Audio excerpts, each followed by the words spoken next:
Selamat pagi saudara yang dikasihi Tuhan. Kita berjumpa lagi dalam persekutuan doa pagi GKI Gading Indah. Nah, sebelum kita mulai membaca dan merenungkan berita firman Tuhan, mari kita menaikkan pujian berikut ini.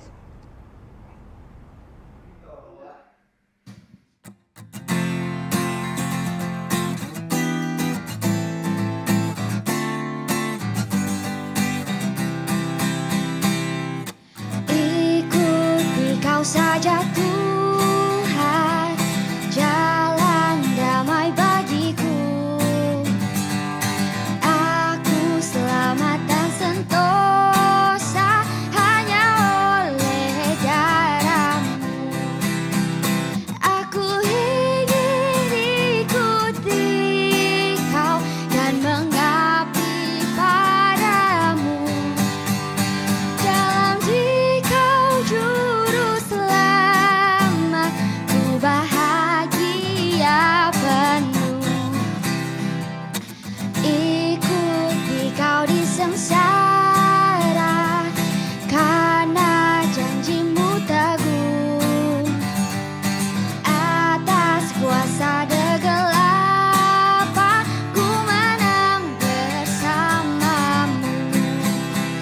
Aku ingin ikuti kau dan mengabdi padamu. Dalam Dikau juru selamat, ku bahagia penuh. Nah, pada hari ini, saudara yang kasih Tuhan, kita akan membaca dan merenungkan apa yang disaksikan oleh Injil Yohanes, pasalnya yang ke-14 ayat 1 sampai 3. Ini ayat yang saya yakin cukup akrab di telinga kita, apalagi kalau kita sering datang ke rumah duka di ibadah penghiburan atau pemakaman atau kremasi. Ayat ini cukup sering dibaca. Demikian bunyinya.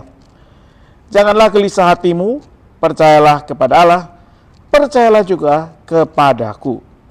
Di rumah Bapakku banyak tempat tinggal. Jika tidak demikian, tentu aku mengatakannya kepadamu. Sebab aku pergi untuk menyediakan tempat bagimu. Apabila aku telah pergi dan menyediakan tempat bagimu, aku akan datang kembali dan membawa kamu ke tempatku, supaya di tempat aku berada, kamu pun berada. Demikianlah Injil Tuhan kita Yesus Kristus.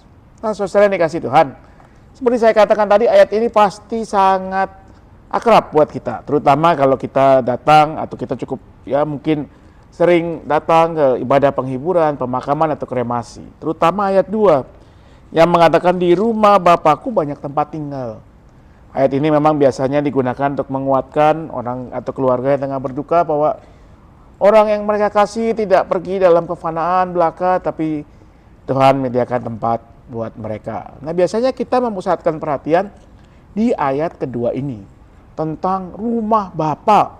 Dan kita suka membayangkan rumah Bapa itu seperti apa ya? Apakah seperti istana yang mewah dengan pilar-pilar yang kokoh ya, yang megah ya, atau apakah seperti yang suka kita baca ya, lantainya berlapis emas atau apa, atau seperti mungkin gedung yang indah dengan taman-taman yang bagus dan sebagainya. Mungkin itu yang biasanya kita bayangkan kalau membaca ayat-ayat ini, karena kita membayangkan, aku ingin satu hari pergi ke tempat itu. Tapi saudara yang kasih Tuhan, perkenalkan saya pagi ini mengajak kita untuk merenungkan ayat ini secara berbeda. Kenapa demikian? Karena menurut saya, kalau ayat ini kita duga bicara tentang tempat tinggal, maka ada yang miss di situ.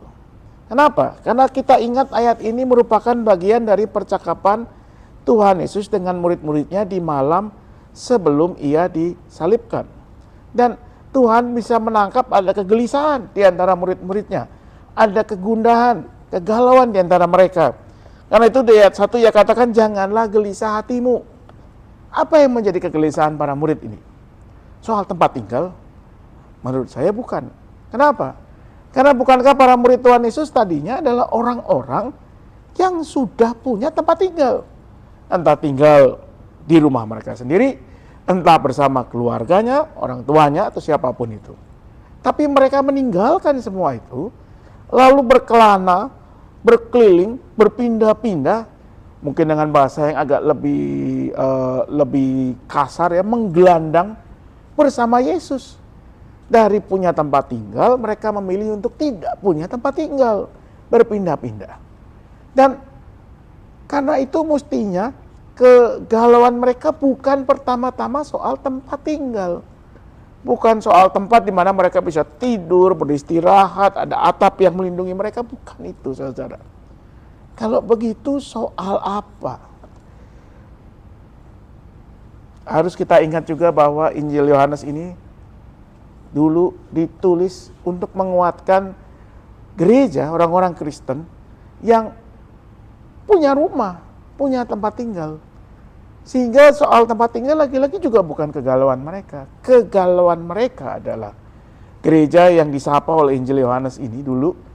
Kegalauan utama mereka adalah apakah memang pilihan mereka untuk menjadi murid Kristus, Yesus Kristus itu benar. Kenapa? Karena mereka murid-murid Yesus ini yang semula menjadi bagian dari masyarakat Yahudi, mereka sudah mulai disingkirkan, dikucilkan. Mereka mulai ditinggalkan oleh saudara-saudaranya sebangsa orang Yahudi. Tidak boleh lagi beribadah di sinagoga, di rumah ibadat, tidak boleh lagi berbisnis, dan sebagainya, dan sebagainya. Sehingga mereka mulai bertanya-tanya, benar nggak sih pilihan kita ini? Kenapa kok kita memilih mengikut Yesus yang katanya sang Mesias itu, tapi kita mengalami semua kesulitan ini? Maka di mana Yesus? Dan untuk itulah Injil Yohanes mencoba memberikan jawaban dan penguatan. Dan karena itu, kegalauan para murid Yesus, kegalauan orang-orang Kristen yang disapa oleh Injil Yohanes ini, bukan pertama-tama soal tempat tinggal. Lalu soal apa, saudara? Menurut saya yang paling ayat atau bagian dari teks ini yang paling penting justru ada di akhir ayat ketiga. Ketika Tuhan Yesus mengatakan, supaya di tempat aku berada, kamu pun berada. Ini yang paling pokok dan paling penting. Bacaan kita hari ini mau menguatkan baik para murid Tuhan Yesus yang sebentar lagi akan ditinggalkan oleh sang guru, supaya mereka tidak gelisah, supaya mereka tidak takut, supaya mereka percaya kepada Allah Bapa di sorga dan kepada Tuhan Yesus. Dan juga menguatkan gereja yang disapa Injil Yohanes, orang-orang Kristen yang sedang mengalami kegalauan apakah keyakinan mereka mengikut Yesus itu benar, bahwa dalam apapun yang terjadi, kalau mereka mau percaya kepada Tuhan Yesus, mau menyerahkan hidupnya kepada Tuhan Yesus, maka dimanapun mereka ada, di situ Kristus ada. Hal yang paling utama di sini bukan soal tempat tinggal, tetapi soal persekutuan dengan Yesus, soal merasakan kehadiran Tuhan Yesus. Dan bacaan kita hari ini Yohanes 14 ayat 3 mau menguatkan para murid dan orang-orang Kristen yang disapa oleh Injil Yohanes ini, gereja, bahwa apapun yang kamu hadapi, situasi apapun yang terjadi, ingat, aku, biarpun Yesus tidak ada lagi bersama mereka, tetapi Ia hadir dalam persekutuan yang tidak bisa dipisahkan, diputuskan oleh apapun juga. Ia hadir, menguatkan, menyertai mereka. Karena itu, mereka diajak untuk jangan gelisah, percaya kepada Allah, percaya kepada Yesus. Maka mereka akan merasakan kehadirannya. Saudara dikasih Tuhan, dan bukankah mestinya ini yang paling penting buat hidup kita? Yaitu bahwa dalam apapun yang kita alami, dalam pergumulan apapun yang kita jalani, situasi apapun yang sedang kita hadapi dalam hidup kita, kita bisa merasakan Tuhan hadir, Tuhan menguatkan, Tuhan membimbing, Tuhan Yesus memberikan hikmat, Tuhan menuntun kita melewati setiap pergumulan itu. Dan itu akan terjadi kalau menurut bacaan kita, kalau kita mau percaya, mempercayakan hidup kita kepadanya. Karena itu marilah kita belajar untuk selalu percaya dan mempercayakan diri dan hidup kita kepada Allah, kepada Tuhan Yesus. Sehingga dimanapun kita ada, kita bisa merasakan Tuhan hadir, Tuhan beserta kita, Tuhan menyertai kita. Seperti juga nama yang juga disandang oleh Tuhan Yesus, Immanuel, Tuhan yang selalu beserta dengan kita. Kiranya ini menjadi kekuatan bagi kita dalam menghadapi hari yang baru, tetapi juga dalam menghadapi setiap langkah pergumulan hidup kita. Selamat pagi, Tuhan beserta kita selalu. Mari kita berdoa. Ya Tuhan, kami bersyukur bahwa kami telah Kau berkati begitu rupa, bahwa Engkau tidak pernah meninggalkan kami. Engkau selalu ada dimanapun kami ada. Karena itu kami percaya dalam setiap pergumulan, kesulitan yang kami alami dalam hidup, Tuhan akan selalu beserta kami, menguatkan, memampukan kami melewati semuanya. Karena itu pada hari ini kami juga mau berserah, kami mau berdoa untuk kehidupan bersama kami sebagai bangsa dan negara Indonesia di tengah segala pergumulan yang kami hadapi sebagai bangsa dan negara, baik itu masalah ekonomi, masalah kesehatan masyarakat dalam situasi pandemi yang masih terjadi, dalam masalah-masalah menjelang tahun politik. Kami percaya Tuhan akan selalu beserta kami, memberi hikmat, menguatkan, menuntun kami untuk bisa melewati setiap tantangan dan pergumulan bersama-sama. Kami berdoa juga untuk gereja kami dalam setiap pelayanan yang kami lakukan, khususnya dalam menjelang perayaan Pentakosta, dalam persekutuan-persekutuan doa yang kami lakukan selama masa-masa menjelang Pentakosta ini. Biarlah semuanya boleh membangun iman kami, menguatkan kami sebagai gereja, agar boleh berkarya dengan lebih baik lagi seturut dengan apa yang Tuhan sudah percayakan kepada kami. Kami juga berdoa untuk setiap pergumulan keluarga, setiap pergumulan dari kami, baik itu masalah ekonomi, masalah relasi, masalah kesehatan. Kami percaya Tuhan akan mampukan kami untuk melewati semuanya, karena Engkau adalah Tuhan yang selalu beserta kami, menguatkan, memberi hikmat, memberi iman, memberikan kepada kami kekuatan untuk melewati setiap pergumulan. Apapun hasilnya, kami percaya Engkau selalu berjalan bersama dengan kami.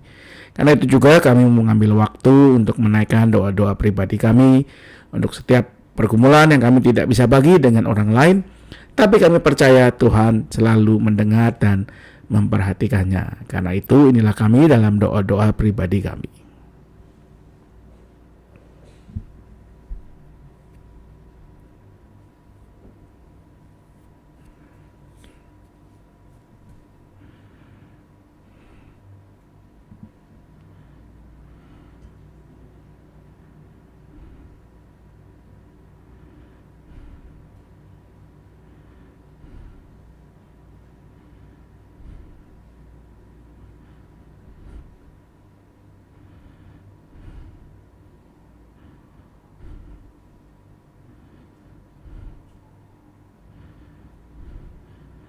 Demikianlah ya Tuhan, doa-doa kami.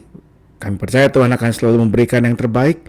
Karena itu berikanlah kami juga hati yang mau terbuka untuk apa yang menjadi kehendak Tuhan.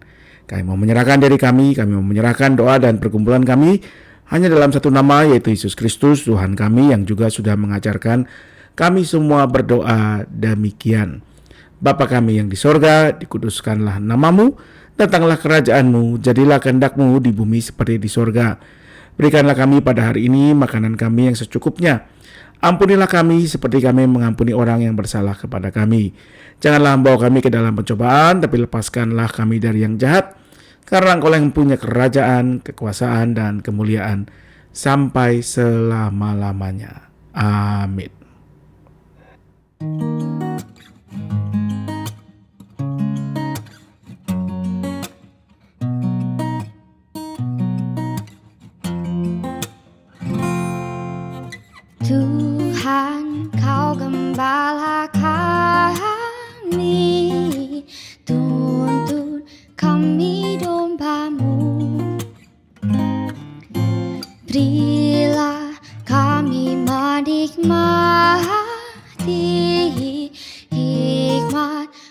pengorbananmu.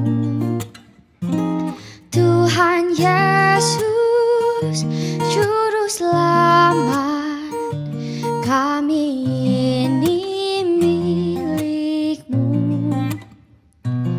Tuhan Yesus, Juru Selamat, kami ini milik-Mu. Janji-Mu Kau terima kami, walau hina bercela.